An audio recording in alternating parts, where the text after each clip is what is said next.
Welcome to Morning Glory Farmstead. My name is Lolly, and this channel is all about gardening, animals, and nature.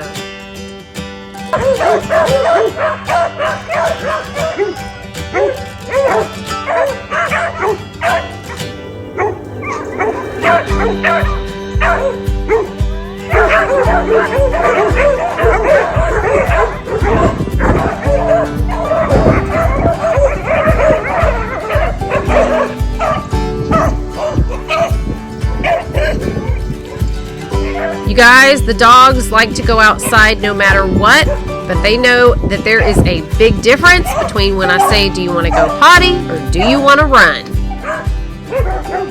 I have shown and talked about my dogs several times, but I don't really think I've done an intro of each one, so I'm going to do a quick run through of the Morning Glory Farmstead pack today.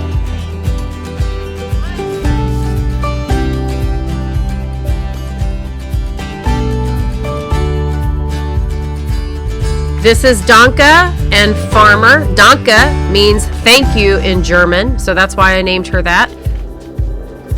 She is always the fastest runner, and she is great to get the other dogs running and get that cardio going.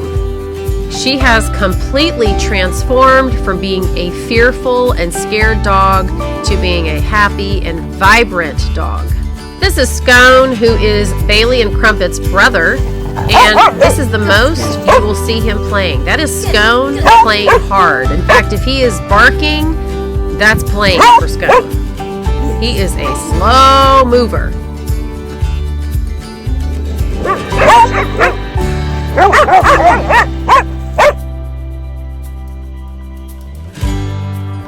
That's Totsy way out there. He is my smallest dog. And then over here we've got Farmer, and here comes Crumpet. She is super affectionate, and she gets so excited. They're all affectionate, but she just gets really excited, and she will kiss you until the cows come home.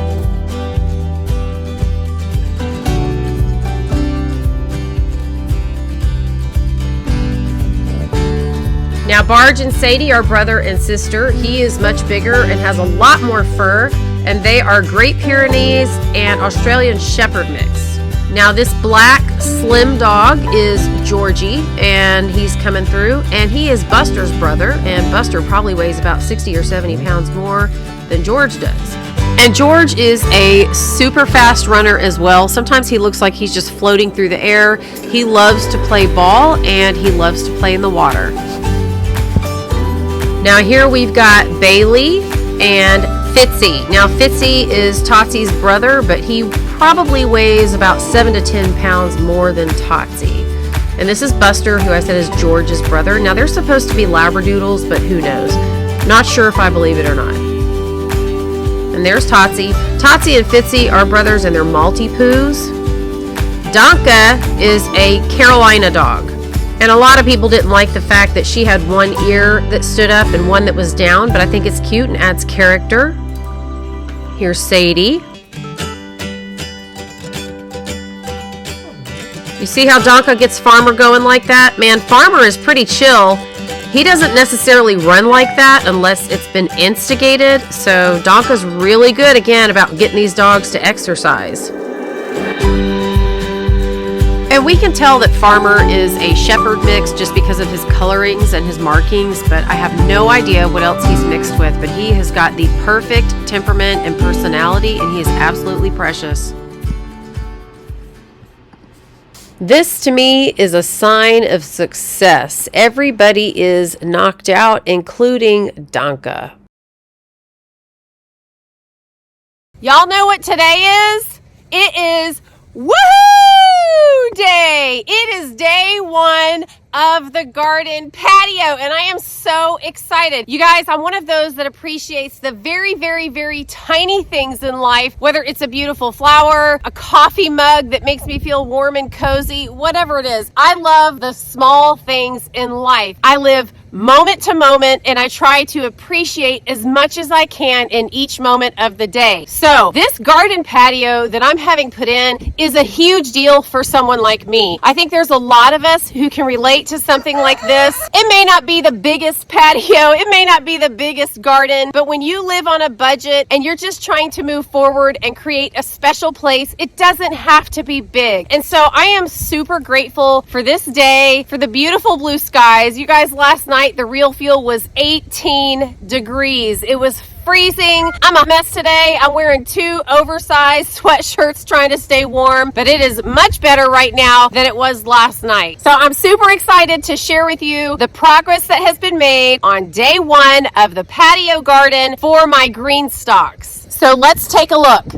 All right, guys, I'm going to take you actually to the very beginning. So this was the previous day when everything was delivered that was needed for the patio project. So I called my daughter, the grandkids came over, and they're actually watching this. Anytime there's any kind of delivery or a truck or a tractor or something that I know is going to be around, I always call the grandkids because they love to come watch that kind of stuff.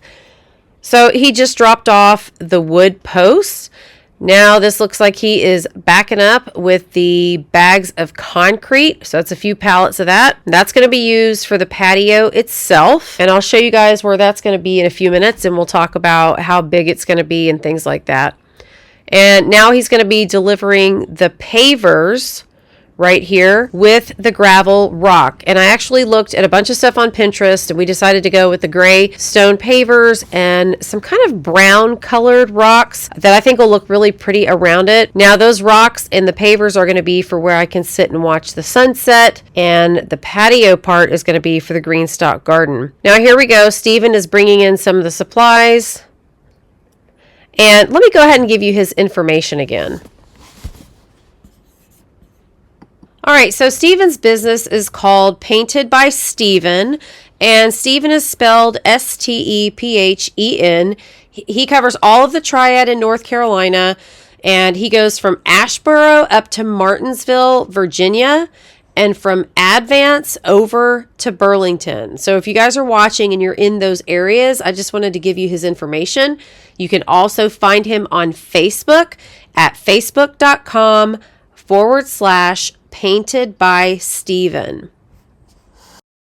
He does a lot of painting and carpentry work like trim, built-ins, deck building, things like that. And obviously he can create a patio because that's what he's doing for me. Now, some of you may not have watched my other videos about how I'm moving from one patio to the other. So the other one is actually my Catio. It's for my cats and my dogs whenever they want to go out there and just kind of hang out. It's their little safe space. They can get some sunlight, watch the chickens. And it turned out it was getting really crowded with my GreenStalks on there. And the cats were jumping into the GreenStalk. They were chewing the leaves on the bottom tiers. So I really just needed a designated place for all 7 of my GreenStalks come this spring and an area for the grow bags. And so that's what we're doing. We're creating space for the GreenStalks so that my dogs won't be using them as fire hydrants when they're playing outside. There's going to be a little bit of a fencing that goes around it and a gate or 2 for me to go inside. But this is also going to be great for the cats because they're going to be able to reclaim the catio and have a lot more room to kind of play, run around, sleep, whatever it is they feel like doing at the time. So now I'm going to have a patio on either side of the sunroom, which is going to work out great. So because I don't like to waste anything and I like to take advantage of any opportunities that come my way, let me show you what else is going on and who else is benefiting from this. There's an area in the chicken yard that's been flooding really bad for about the past year and a half, and sometimes it gets up to 6 inches deep at the end of the chicken yard.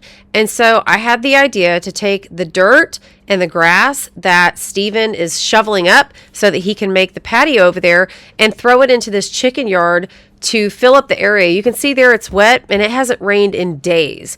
So this is exciting for the chickens. They're getting all this fresh grass, this greenery. They're getting dirt to fill up the area that's constantly wet and horrible, and really they can't go in that area when it's flooded, and we get a lot of rain here. So This is going to help it flow out. And these patches of grass have a lot of grubs in them. And so this is just a real treat for the chickens. So Steven and I threw some of this over. And then after he left later, I went and got the wheelbarrow and I threw even more over the fence.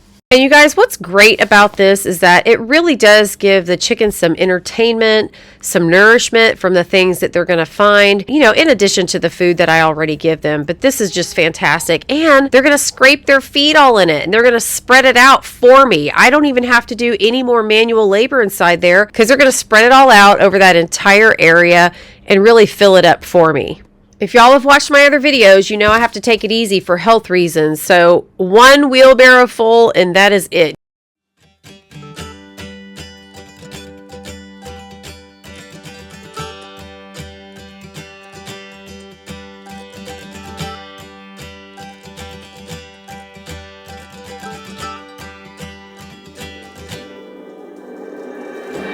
Y'all, this dirt is heavy. I was like, oh my goodness, I had to break some of it up just so I could throw it up over that fence because that fence is actually really high.